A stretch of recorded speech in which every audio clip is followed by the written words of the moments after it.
Everyone, सरल academy में आपका स्वागत है। उम्मीद करती हूँ आप सब बढ़िया हैं, फर्स्ट क्लास है, मजे में हैं। और आज है हमारा 2024 का आखिरी दिन यानी कि 31 दिसंबर और आखिरी दिन मैडम नया चैप्टर स्टार्ट कर रही हैं। उस चैप्टर का नाम है किरण प्रकाशिकी एवं प्रकाशिक यंत्र। ये है हमारी यूनिट नंबर 6 और चैप्टर नंबर 9 जो कि बहुत इंपॉर्टेंट है। आधे से बच्चों को समझ में आती नहीं है, इसलिए मैंने अभी ये चैप्टर उठाया है बेटा। इसको पूरा कवर करने के बाद हम चलेंगे तरंग प्रकाशिकी के तरफ। तो पहले बेसिक इंट्रो है ना। आज 31 है तो पता है कि पढ़ाई पे थोड़ा सा ब्रेक लग जाएगा। न्यू ईयर आप लोग सेलिब्रेट करेंगे, बट कोई नहीं, फिर भी पढ़ाई पे हमें ब्रेक नहीं लेना है, कंटिन्यू है ना। नया साल है, सब कुछ नया नया है तो स्टडी करने का तरीका भी नया कर लो, ठीक है। आप थोड़ा सा टाइम ज्यादा देने लग जाओ क्योंकि आपके बोर्ड्स में अब ज्यादा टाइम नहीं बचा। तो आप सभी को नए वर्ष की, आने वाले नए वर्ष की ढेर सारी शुभकामनाएं। आपका नया साल जीवन में ढेर सारी खुशियां लेके आए, आपके एग्जाम बहुत अच्छे जाए, आप लोग बहुत अच्छा स्कोर करो, मेरी आप सभी के लिए यही दुआ है, ठीक है। तो चलिए आते हैं, स्टार्ट करते हैं हमारा नया अध्याय जिसका नाम है किरण प्रकाशिकी। किरण प्रकाशिकी का मैं पहले आपको बेसिक इंट्रो दे दूं बेटा कि आपको इस चैप्टर में पढ़ना क्या क्या है। इस चैप्टर में हम पढ़ेंगे परावर्तन के बारे में, जो कि आप जनरल नॉलेज के लिए 10वीं में भी पढ़ के आए हैं। परावर्तन, इसके प्रकार, आगे जाके आप पढ़ोगे दर्पण के बारे में, दर्पण सूत्र आपको निकालना रहेगा। दर्पण में फिर आप अवतल दर्पण को समझेंगे, उत्तल दर्पण को समझेंगे, उत्तल दर्पण और अवतल दर्पण। इसके बाद हम आगे आएंगे पूर्ण आंतरिक परावर्तन की तरफ। पूर्ण आंतरिक परावर्तन को समझने के बाद, इससे रिलेटेड क्वेश्चन करने के बाद हम आगे पहुंचेंगे लेंस में, और लेंस के साथ साथ ही हम समझेंगे कुछ गोलीय पृष्ठ जो लेंस की भांति व्यवहार करते हैं। गोलीय पृष्ठ से अपवर्तन और परावर्तन, ये हमें समझना है। और साथ ही साथ आगे आपको मिलेगा क्या, प्रिज्म, ठीक है। प्रिज्म और प्रिज्म के अपवर्तनांक का सूत्र, और जब ये पढ़ के हो जाए तो अंतिम रूप से हमें पढ़ना है सूक्ष्मदर्शी और दूरदर्शी के बारे में। दूरदर्शी के बारे में ज्यादा तो नहीं पढ़ना है, सिलेबस थोड़ा सा रिड्यूस कर दिया एनसीईआरटी ने। सूक्ष्मदर्शी हम पूरा पढ़ेंगे, सरल सूक्ष्मदर्शी, संयुक्त सूक्ष्मदर्शी, ये दोनों आपको पढ़ने हैं, ठीक है। तो इतना जो शॉर्ट आपको दिख रहा है ना, वो एक्चुअल में बहुत लंबा है, काफी टाइम लग जाएगा आपको इस चैप्टर को समझने में। तो दिमाग में फिट कर लो क्या क्या पढ़ना है, क्या क्या समझना है। और स्टार्ट करेंगे आज हम काय से, परावर्तन से। तो पहले हम समझते हैं किसके बारे में, परावर्तन के बारे में। आज हमारी बेसिक इंट्रो क्लास है जिसमें काफी कुछ आप समझ के जाओगे, और इसके बाद सीधे हम आएंगे क्वेश्चंस के तरफ, जो न्यूमेरिकल या व्यंजक आपसे पूछे जाते हैं ना, फॉर्मूले वगैरह, हम सीधे वहां पहुंचेंगे। तो चलिए सबसे पहले हम समझेंगे किसके बारे में, परावर्तन। और जनरली ये सारे बच्चों को आता है, क्या है परावर्तन। तो जब कोई प्रकाश किरण किसी एक माध्यम से दूसरे माध्यम में प्रवेश करती है या किसी समतल पृष्ठ पर आपतित होती, ये एक पृष्ठ है जिस पर दूसरी तरफ पॉलिश है, अगर इस पर कोई प्रकाश किरण आपतित हुई तो वो एक माध्यम से दूसरे माध्यम में प्रवेश करने के बजाय जिस माध्यम से आती है उसी माध्यम में वापस लौट जाती है, ठीक है। यही हुआ ना। क्या हुआ, जब कोई प्रकाश किरण एक माध्यम से दूसरे माध्यम में आती है तो वो दूसरे माध्यम में नहीं जाती, बल्कि जिस माध्यम से आई अगर वो समतल पृष्ठ से टकराई तो उसी माध्यम में वापस लौट गई। इस घटना का नाम ही है बेटा परावर्तन, रिफ्लेक्शन जिसे हम कहते हैं, कि प्रकाश किरण रिफ्लेक्ट हो गई और बीच वाली एक लाइन सीधी होती है जिसे हम कहते हैं अभिलंब। ये वाली जो लाइन है ये है क्या, अभिलंब। और यहाँ पे प्रकाश किरण का क्या हुआ है, परावर्तन। अब ये जो परावर्तन है, ये परावर्तन भी बेटा दो प्रकार का होता है। परावर्तन कितने प्रकार का होता है, दो। एक होता है बेटा नियमित परावर्तन, रेगुलर रिफ्लेक्शन, रेगुलर रिफ्लेक्शन। और दूसरा होता है अनियमित परावर्तन जिसे आप कहेंगे इरेगुलर रिफ्लेक्शन, अनियमित परावर्तन। परावर्तन के दो प्रकार हैं। सबसे पहले तो परावर्तन की डेफिनेशन बोलती है कि जब कोई प्रकाश किरण किसी समतल पृष्ठ पर आपतित होती है या कि एक माध्यम से दूसरे माध्यम में जाती है, तो वो दूसरे माध्यम में नहीं जाती बल्कि समतल पृष्ठ से टकराकर जिस माध्यम से आई है उसी माध्यम में वापस लौट जाती है। इस घटना का नाम ही है परावर्तन। ठीक है, इस घटना को ही हम कहते हैं परावर्तन। अब परावर्तन के दो नियम हैं, पहले तो समझिए परावर्तन के नियम। परावर्तन के दो नियम हैं। पहला नियम बोलता है बेटा कि आपतित किरण परावर्तित किरण, ये आ रही है तो ये कौन सी किरण होगी? आपतित किरण। ठीक है, कौन सी किरण होगी? आपतित किरण। ये जा रही है तो कौन सी किरण होगी? परावर्तित किरण। आपतित किरण, परावर्तित किरण और बीच वाला है अविलंब, तीनों एक ही तल पर स्थित होते। दिख रहा है ना, एक बिंदु एक तल पर है। कौन कौन? आपतित किरण, परावर्तित किरण और अविलंब, तीनों एक ही तल पर स्थित होते हैं।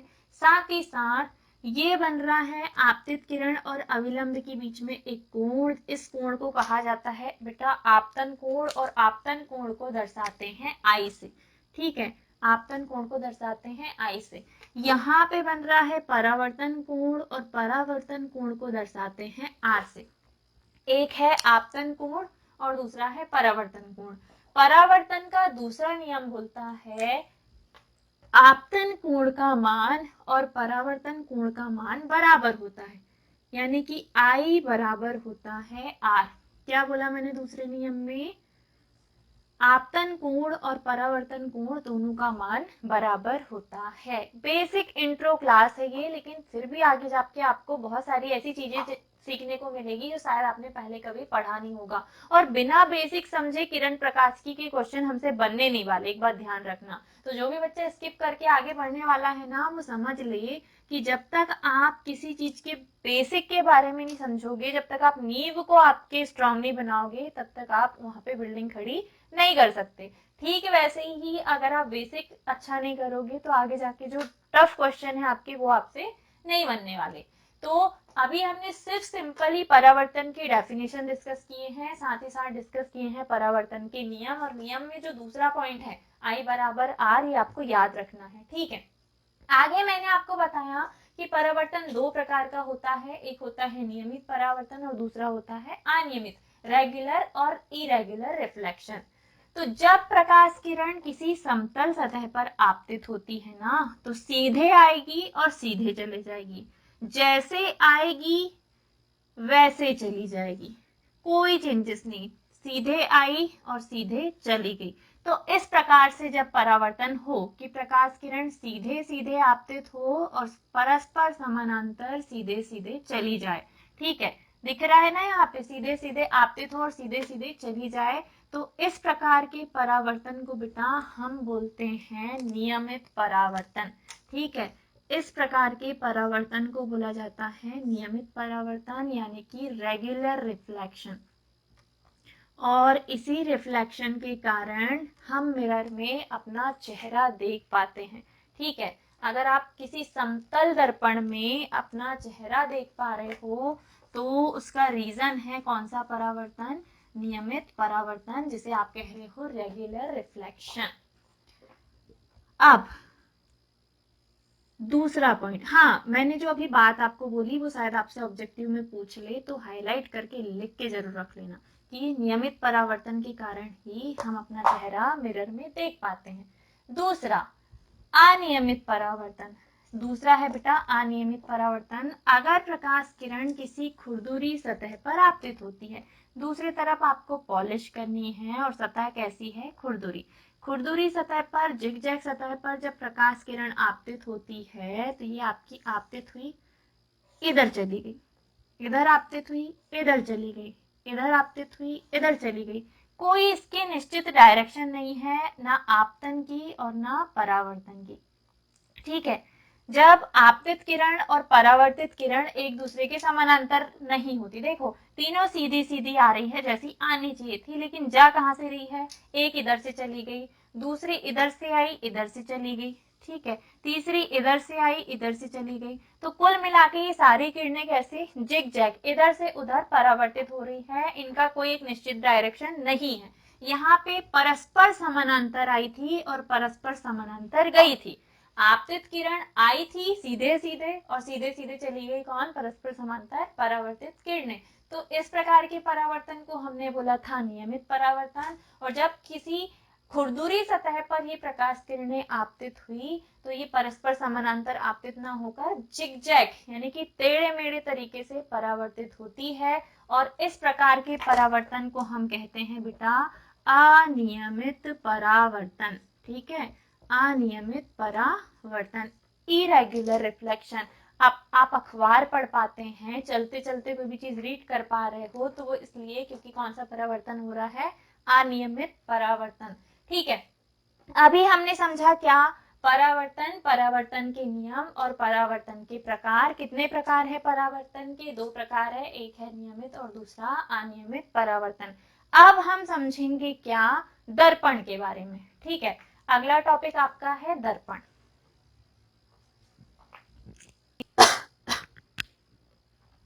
चलिए अब हम समझते हैं दर्पण के बारे में।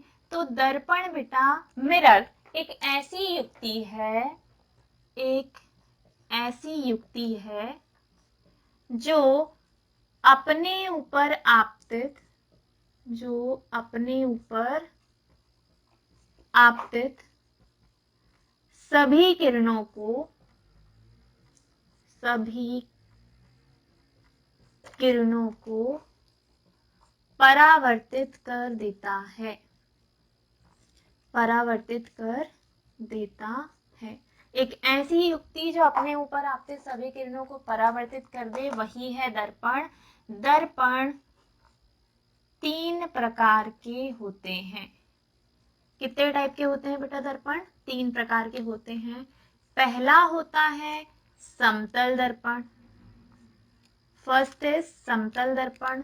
दूसरा है बेटा गोलीय दर्पण और तीसरा होता है परवलयाकार दर्पण, परवलयाकार दर्पण।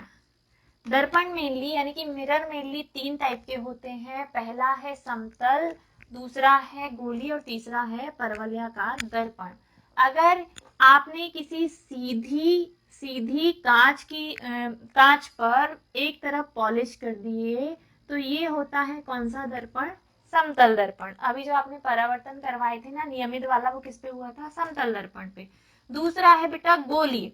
तो गोलीय के लिए आप ध्यान रखो, गोलीय दर्पण होते हैं 2 प्रकार के।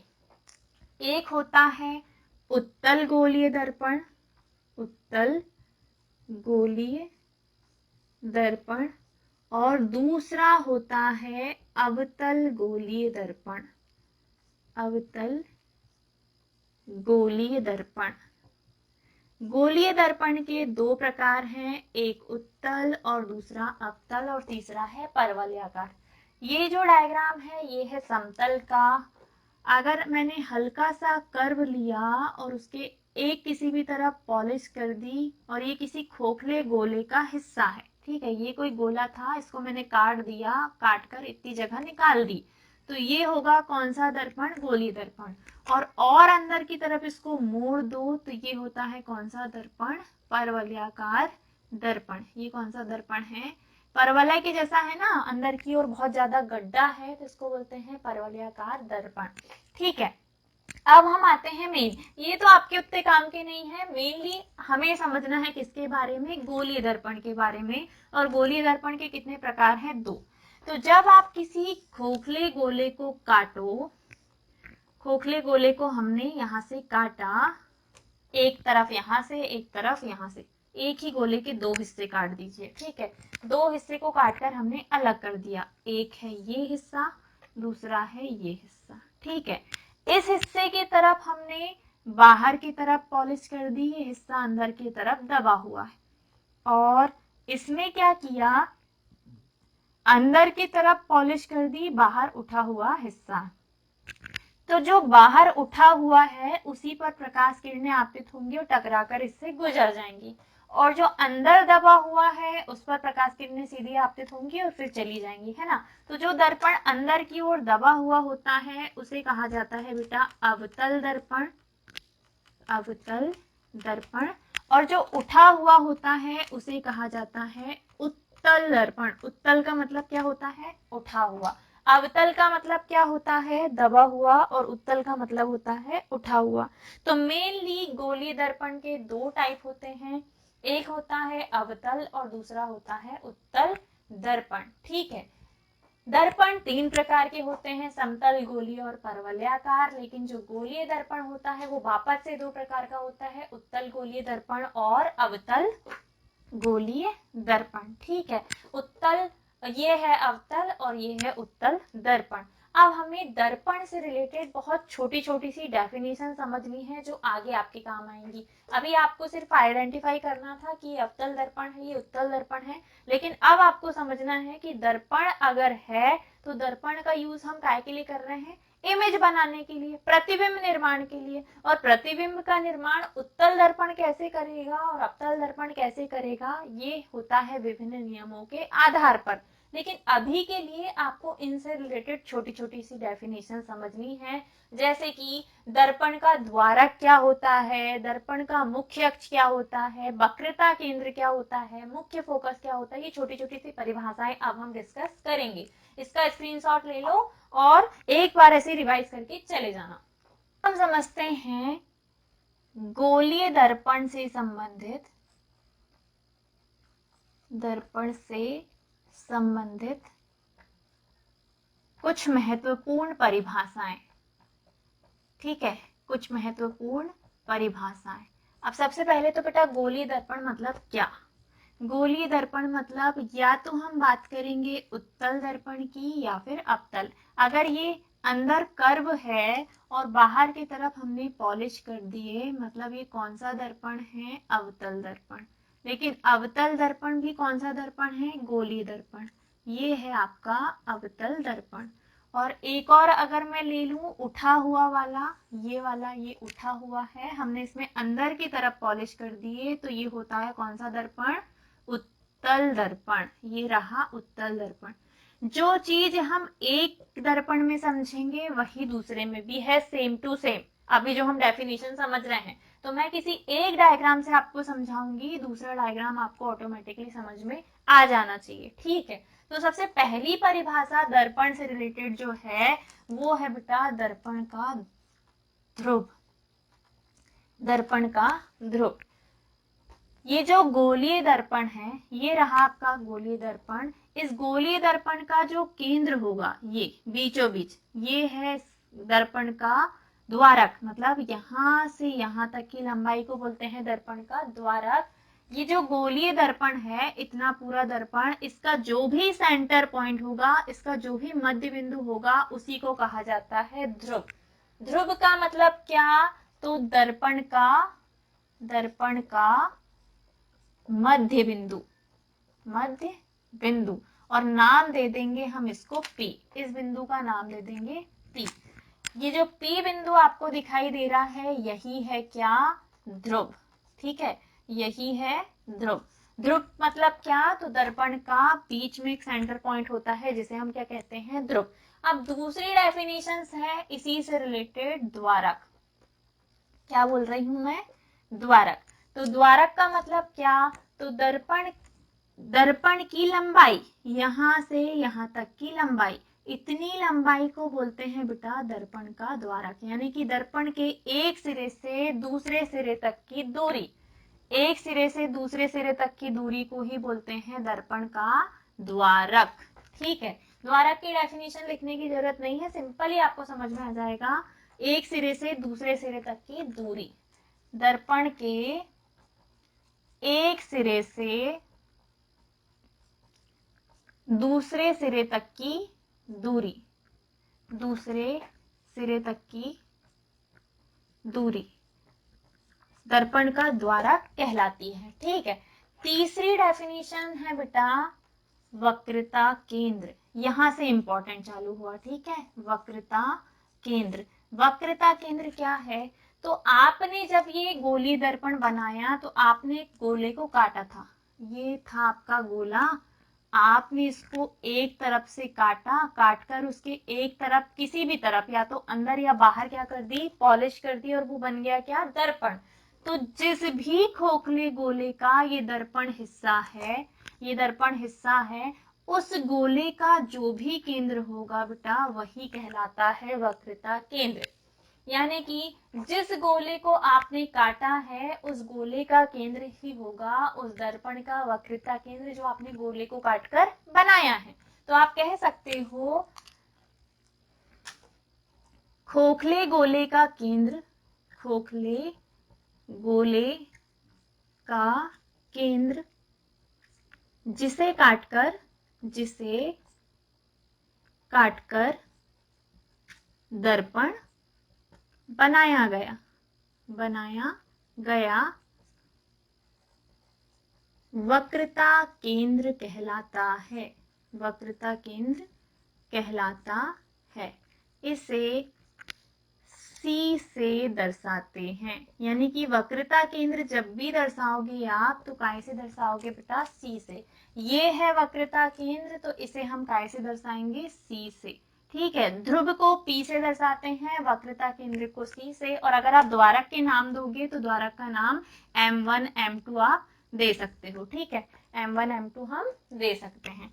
अब आगे देखो, C हो गया वक्रता केंद्र, गोलीय दर्पण का केंद्र गोले का केंद्र ही दर्पण का केंद्र होगा और जो गोले का केंद्र है वो दर्पण का केंद्र है जिसे हम कैसे दर्शा रहे हैं? C से। आगे चौथी डेफिनेशन इसी से रिलेटेड 4th नंबर की डेफिनेशन है बेटा वक्रता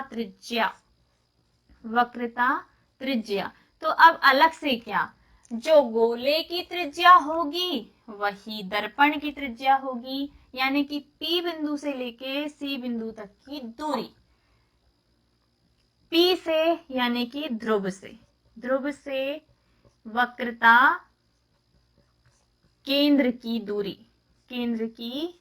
दूरी वक्रता त्रिज्या कहलाती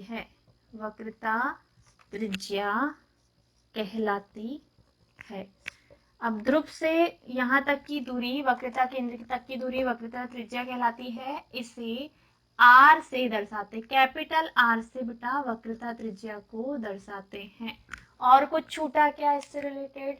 ये रहा ध्रुव, ये रहा वक्रता केंद्र, ये रहा दर्पण का द्वारक, यहाँ से यहाँ तक की दूरी, और ये रही त्रिज्या। और त्रिज्या को आपने दर्शाया है काय से? यहाँ से यहाँ तक की दूरी, जो कि क्या है? R है। ठीक है, अब अगला एक लास्ट डेफिनेशन है, वो है बेटा मुख्य अक्ष। तो मुख्य अक्ष कुछ अलग नहीं है, मैंने पहले ही मिला दिया, वक्रता केंद्र और ध्रुव इसको मिलाने वाली जो रेखा है। अब मैं इसको हटा दे रही हूँ। ठीक है, गोले को हम हटा देते हैं। तो ये रहा हमारा दर्पण, ये रहा वक्रता केंद्र, ये रहा ध्रुव। वक्रता केंद्र और ध्रुव को मिलाने वाली रेखा को वक्रता केंद्र और ध्रुव को मिलाने वाली रेखा को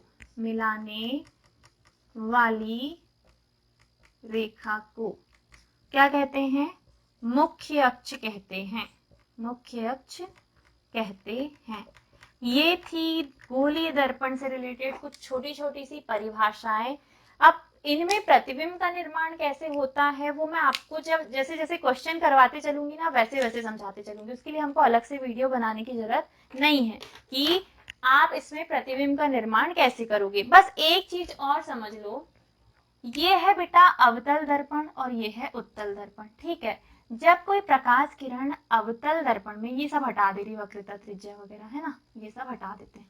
जब कोई प्रकाश किरण अवतल दर्पण पे आपतित होती है तो ऐसे सीधे सीधे आपतित हुई, इधर से सीधे सीधे आपतित हुई, इधर से सीधे सीधे ढेर सारी किरणें इस दर्पण पर आपतित हो रही हैं। ठीक है, कौन सा दर्पण है? अवतल। तो ये प्रकाश किरण यहाँ टकरा के परावर्तित होंगी बेटा, इधर की तरफ अंदर, इधर की तरफ अंदर, फिर इधर की तरफ अंदर, ये अंदर, मतलब ऐसे करके ये सारी किरणें क्या होती हैं? परावर्तित।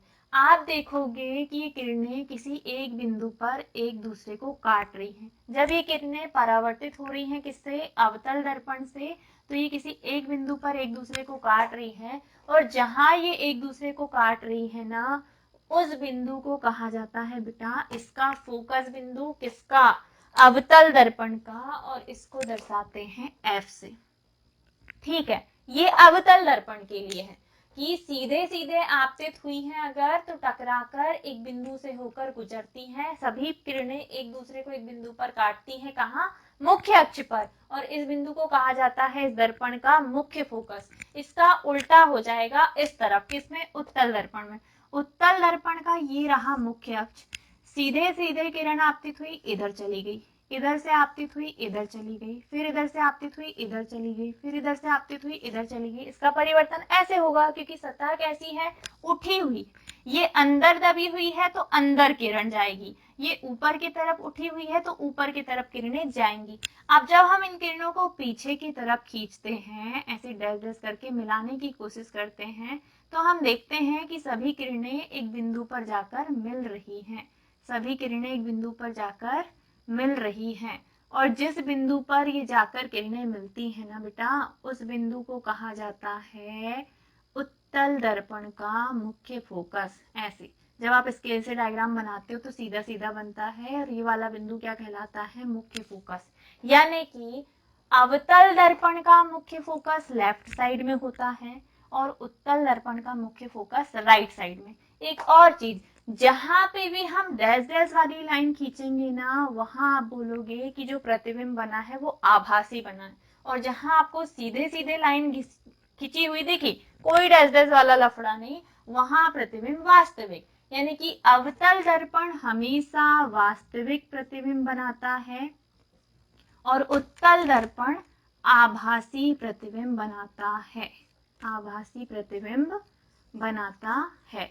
कितने सारे फैक्ट, चूंकि ये किरणें सीधे सीधे जा रही है, आप कहीं डैश डैश वाली लाइन नहीं खींच रहे, सीधे किरणें जाके मिल रही हैं, मुख्य फोकस पे मिली, तो आप कहोगे अवतल दर्पण कैसा प्रतिबिंब बनाएगा, वास्तविक। जबकि उत्तल दर्पण के लिए आपको देखो, ये अनंत पे चली गई, इधर भी किरणें लेफ्ट में कहीं मिल रही है क्या, नहीं मिल रही, आप इन किरणों को किधर मिला रहे हो, राइट की तरफ, तो जहां जाकर ये किरणें मिली वही होगा उत्तल दर्पण का मुख्य फोकस। और आप कहोगे चूंकि ये रियल में परावर्तन नहीं दिखा रहा, ये आभासी परावर्तन दिखा रहा है, तो उत्तल दर्पण के द्वारा बना प्रतिबिंब भी कैसा होगा, आभासी होगा।